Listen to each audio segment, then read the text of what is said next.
आपको बता दें, पूर्व प्रधानमंत्री मनमोहन सिंह की शव यात्रा अब निगम बोध घाट पर पहुंच चुकी है। ये तस्वीरें हम आपको सीधे निगम बोध घाट से दिखा रहे हैं, जहां पर आपने सोनिया गांधी को, राहुल गांधी को, प्रियंका को और तमाम जो कांग्रेस के बड़े नेता हैं, कार्यकर्ता हैं, उन सबको देख पा रहे हैं। आज दिल्ली में बहुत ज्यादा सर्दी है, रुक रुक कर बारिश हो रही है।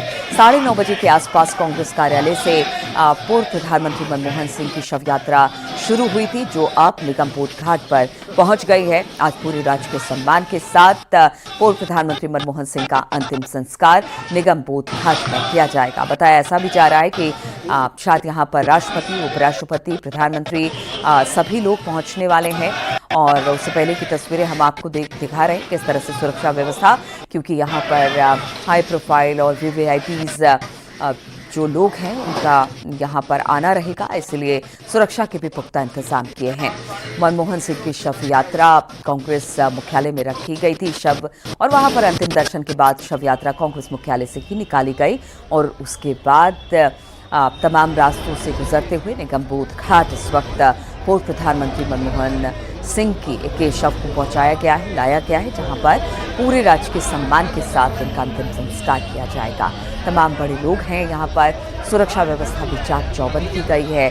हमने अभी आपको तस्वीरों में भी दिखाया किस तरह से जो कांग्रेस के एक छोटे कार्यकर्ता से लेकर बड़े नेता तक आज अपने नेता को अंतिम विदाई देने निगम बोध घाट पर पहुंचे हैं। 7 दिन का राष्ट्रीय शोक है और 7 दिन के राष्ट्रीय शोक के दौरान जो झंडा है वो झुका रहेगा। पूरे राष्ट्रीय सम्मान के साथ पूर्व प्रधानमंत्री मनमोहन सिंह का अंतिम संस्कार निगम बोध पर किया जाएगा।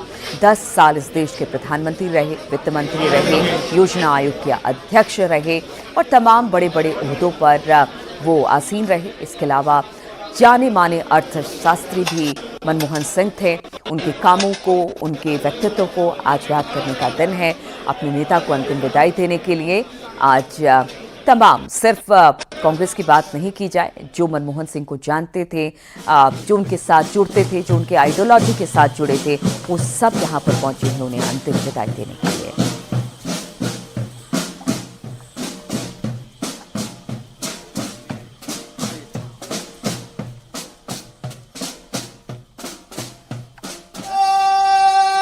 क्या बोले सर? पीछे है सर?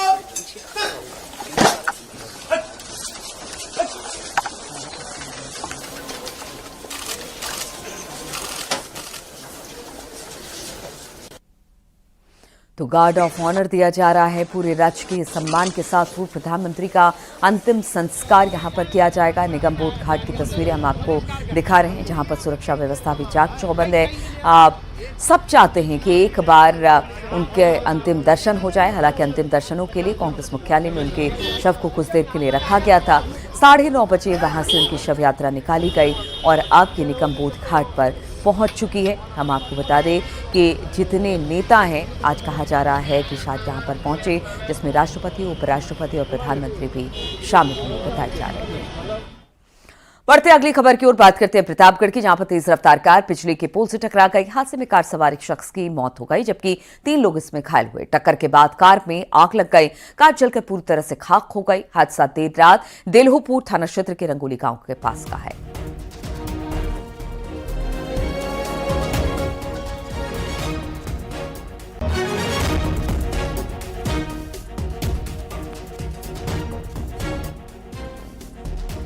तो हादसे में 3 लोग मारे गए हैं। बताया जा रहा है बिजली के पोल से टकराई थी ये गाड़ी।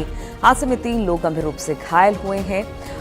रंगोली गांव के पास एक हादसा हुआ है। टक्कर में कार में आग लग गई, जिसकी तस्वीरें इस वक्त दिखा रहे। प्रतापगढ़ के पास की घटना बताई जा रही है।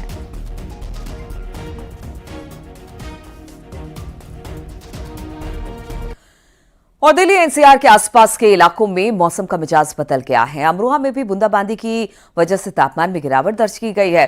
नोएडा में भी रुक रुक कर लगातार बारिश का दौर जारी है। बारिश से ठंड तो बढ़ गई है, लेकिन प्रदूषण के लेवल में कमी भी थोड़ी सी आई है। दिल्ली नोएडा, ग्रेटर नोएडा का AQI 100 के नीचे पहुंच चुका है। बारिश की वजह से सड़कों पर जगह जगह पानी भर गया है, जिसकी वजह से लोगों को दिक्कतों का सामना करना पड़ रहा है। में 2 दिनों से ठंड का कहर बरपा रहा है। आपको बता दें, तापमान में भारी गिरावट दर्ज की गई है। न्यूनतम तापमान और अधिकतम तापमान में भी गिरावट दर्ज की गई है। दिल्ली एनसीआर की बात करें तो न्यूनतम तापमान 12 डिग्री के आसपास रहने का अनुमान है, वहीं दूसरी तरफ अधिकतम तापमान करीब करीब 18 डिग्री रहने का अनुमान है। हालांकि ये तापमान रात में और भी गिर जाता है 10 डिग्री के नीचे। फिलहाल आपको बता दें कि 24 घंटे से लगातार हो रही बारिश के बाद मौसम काफ़ी साफ हो गया है और जिसके चलते प्रदूषण यानी एयर क्वालिटी इंडेक्स में बहुत गिरावट दर्ज की गई है। AQI की अगर बात करें तो दिल्ली NCR में तमाम इलाकों में AQI 100 के नीचे है, जिसके चलते विजिबिलिटी भी बढ़ी है, साथ ही स्वच्छ और साफ हवा लोग ले रहे हैं खुले में और लगातार बारिश के बाद से मौसम काफ़ी साफ हो गया है। लिहाजा आप देखेंगे कि विजिबिलिटी बहुत बेहतर हो गई है और दूसरी तरफ कड़ाके की ठंड शुरू हो गई है, जिसको देखते हुए जिला प्रशासन की तरफ से तमाम हेल्पलाइन नंबर भी जारी किए गए हैं। कानपुर में इस बार नए साल की शुरुआत घने कोहरे और कड़ाके की ठंड के साथ हो सकती है। मौसम विभाग का कहना है कि यहां पर पारा लगातार गिर रहा है, जिसकी वजह से यहां पर कड़ाके की ठंड पड़ेगी। ओले गिरने के भी आसार हैं। मौसम विभाग ने आज 35 जिलों में घने कोहरे के कुछ अलर्ट जारी किए हैं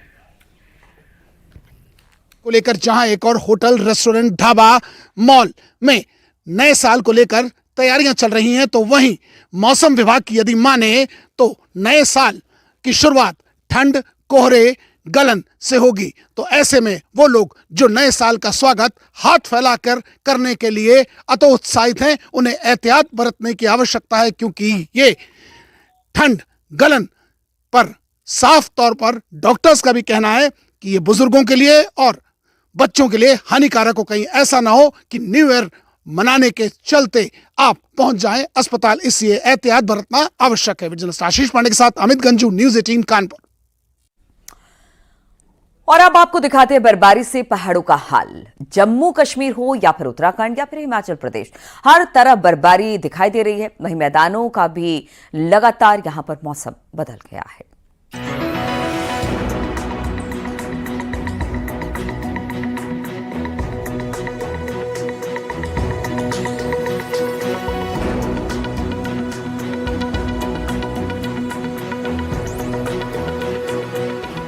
उत्तराखंड के ऊंचाई वाले इलाकों में 2 दिनों से बर्फबारी देखने को मिल रही है। केदारनाथ, तुंगनाथ धाम, मधेश्वर धाम में बर्फ गिरी है। चमोली जिले में बीते 2 दिन में भारी बर्फबारी हुई, जिसके बाद हनुमान चट्टी से लेकर बद्रीनाथ धाम तक सड़क पर बर्फ जम चुकी है। इससे यहां गाड़ियों की आवाजाही पर ब्रेक लग गया है। बद्रीनाथ धाम में मास्टर प्लान के कार्य भी बाधित हो गए हैं। BRO के अधिकारी जल्द ही नेशनल हाईवे को गाड़ियों के लिए खोलने का दावा कर रहे हैं। चक्राता क्षेत्र में भी भारी बर्फबारी हुई है। बर्फबारी के चलते नेशनल हाईवे 707 भी बाधित हो गया है। लोखंडी के आसपास बर्फ की मोटी परत जमी होने की वजह से गाड़ियां फंस रही हैं, जिसकी वजह से काफी मुश्किल हो रही थी। नेशनल हाईवे को कड़ी मेहनत के बाद अब खोल दिया गया है। चक्राता में बीते 2 दिनों से जमकर बर्फबारी हुई है। बर्फबारी के बाद ट्रैकिंग रूट मोइला टॉप का नजारा स्वर्ग से कम नजर नहीं आ रहा। बर्फबारी के बाद खूबसूरत बुग्याल में अब घास की जगह हर ओर बर्फ दिखाई दे रही है। मानो ऐसा लग रहा है कि बर्फ की सफेद चादर से बिछ गई हो। इस मनमोहक नजारे को देखने के लिए लगातार पर्यटक मोइला टॉप पहुंच रहे हैं। उम्मीद की जा रही है कि नए साल के जश्न के लिए बड़ी तादाद में पर्यटक यहां पहुंचेंगे। सुंदर सा ट्रैक जो कि लोखंडी में पड़ता है और जो यहाँ के नज़ारे हैं बहुत ही मनमोहक है। मज़ा आ गया। 16 लोगों का हमारा ग्रुप है, अलग अलग जगह से लोग आए हैं। सब लोग बहुत एंजॉय कर रहे हैं। जैसे आप देख सकते हैं चारों तरफ स्नो ही स्नो। उत्तरकाशी में एक बार फिर मौसम बदलने के साथ ही बर्फबारी शुरू हो गई है। गंगोत्री, यमुनोत्री समेत ऊंचाई वाले क्षेत्रों में बर्फबारी हो रही है। वहीं राडी टॉप में भी बर्फबारी देखने को मिली है। उत्तरकाशी में मौसम बदल गया है। इस समय राडी टॉप पे हम खड़े हैं और मौसम बदलने के साथ ही यहाँ पे हल्की बर्फबारी शुरू हो गई है। हम आपको दिखा सकते हैं कि किस तरह से हल्की बर्फबारी के साथ जो पूरे जनपद का जो मौसम है वो पूरी तरह से बदल गया है। बादल आप देख सकते हो, कोहरा किस तरह से तेजी से फैल रहा है, जो दिखाता है कि मौसम ठंडा हो गया है और पूरी तरह से जो मौसम है शीतलहर की चपेट में है। और गंगोत्री यमुनोत्री धाम सहित जो ऊंचाई वाले क्षेत्र है, चाहे राड़ी की हम बात करें, आप देख सकते हो कि किस तरह से बर्फबारी शुरू हो रखी है। हल्की बर्फबारी है और तेज बर्फबारी इसको कह सकते हैं, हल्की और शुरू हो गई है। मौसम के बदलने के साथ ही जो पर्यटक होते हैं उनके चेहरे भी खुल जाते हैं।